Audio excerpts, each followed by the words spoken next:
Hi, it's Dr. Maggie Perry with Tell Me What You're Proud Of. Today I'm talking with Catherine about intolerance of uncertainty. So this month we're focusing on intolerance of uncertainty. And just to set it up, anxiety disorders and OCD are not based on anxiety itself. So when we have the fear response, the fear itself isn't going to become distress and suffering if we see it as a feeling of fear, allow the sensations, the feelings, and the thoughts that come with it to be there, and then allow them to pass as the threat passes. What happens when an anxiety state becomes an anxiety disorder is you repetitively have the experience of fear, and then you add anxious anticipation about what it means. So there's always a interpretation of what that fear state means and what it could potentially mean for your life. And so you could also frame up that anxious anticipation as uncertainty. So inherent in the disorder across all anxiety disorders and OCD is the concept of uncertainty as something that's difficult to tolerate. And some people don't like the feeling of uncertainty because it makes them feel like they're not safe, or it feels like it's not fair that they only experience uncertainty and other people don't. It means that something catastrophic is going to occur, or in general, it's a threat in some way. So this month, we'll explore intolerance of uncertainty, how that relates to psychological suffering.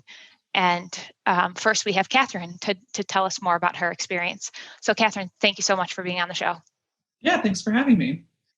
So can you tell me about where you experience intolerance of uncertainty, or just before intolerance of uncertainty, where do you experience uncertainty in your life?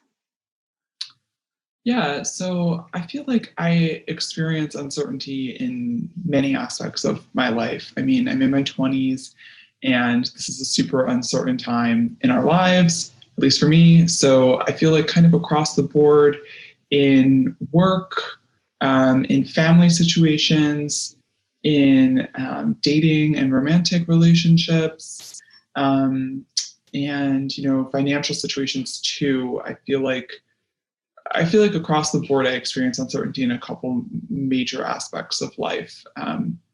Yeah.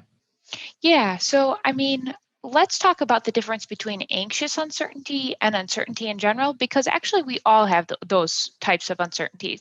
We all maybe live as though things are going to go a certain way, but none of us know exactly what will happen with work, exactly what will happen with our family members, whether they'll get sick or something else will happen to them. None of us know that, like, we can try our best to get into healthy relationships, but we never know exactly how those relationships are going to play out.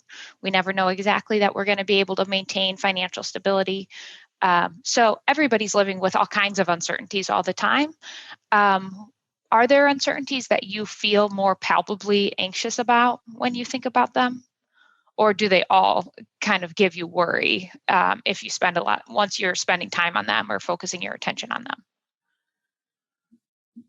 I think that I don't think they all give me the same level of worry, but I think in my experience so far, I've felt um, peaks, like ebbs and flows with different segments of my life that feel more anxious than others.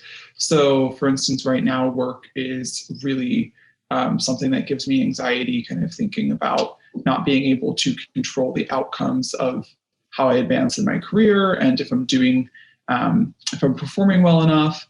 But historically, I've also experienced peaks where relationships were a bigger source of anxiety. So I don't know that it's not like I experience all aspects of life as super anxious at the same time, but I have noticed that they seem to like kind of ebb and flow with different topic areas.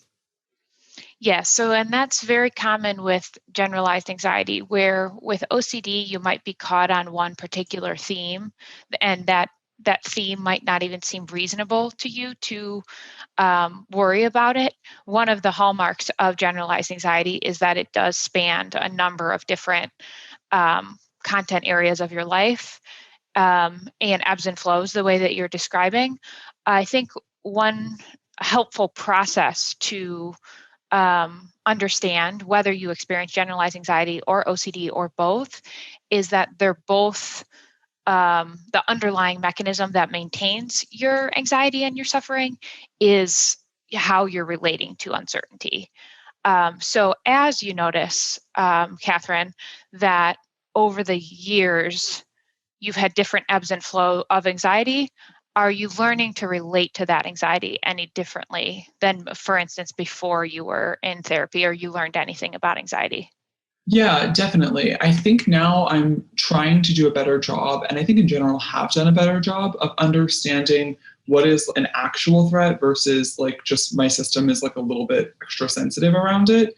So, or and like what I have control over or not. So like one thing that we've discussed a lot in therapy is like um biological, like what's happening in your body biologically, and like when your amygdala is like telling you there's a threat because biologically speaking it has been trained to like outrun a tiger or something like that, whereas in reality whether or not I meet a deadline for my boss, first off isn't even close to the same level of like actual threat, but also knowing that I have a record of performing and I get good performance reviews, and like in any specific moment, like, yeah, I might not meet that particular deadline, but it is not like the worst thing that's going to happen. Like when I play it out further in my mind, it's a missed deadline that I might get, reprimanded for, but it's not a significant threat. And so keeping in mind like what's happening biologically and how my body is reacting, like there's a much bigger threat than there actually is, I think has been really helpful. Yes, thank you for bringing up all of those themes. There's four things that are coming to mind for me when you're talking. So one of them is anxiety sensitivity, which we'll come back to.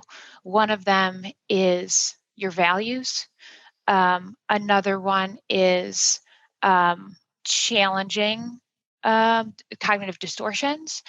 And then finally, is getting perspective. So, starting with anxiety sensitivity, like you're saying, those that suffer from anxiety disorders and OCD have a biological vulnerability that is genetically inherited and then also learned in your environment. So, if other people were anxious and avoided in response, you then also learn to avoid in some way.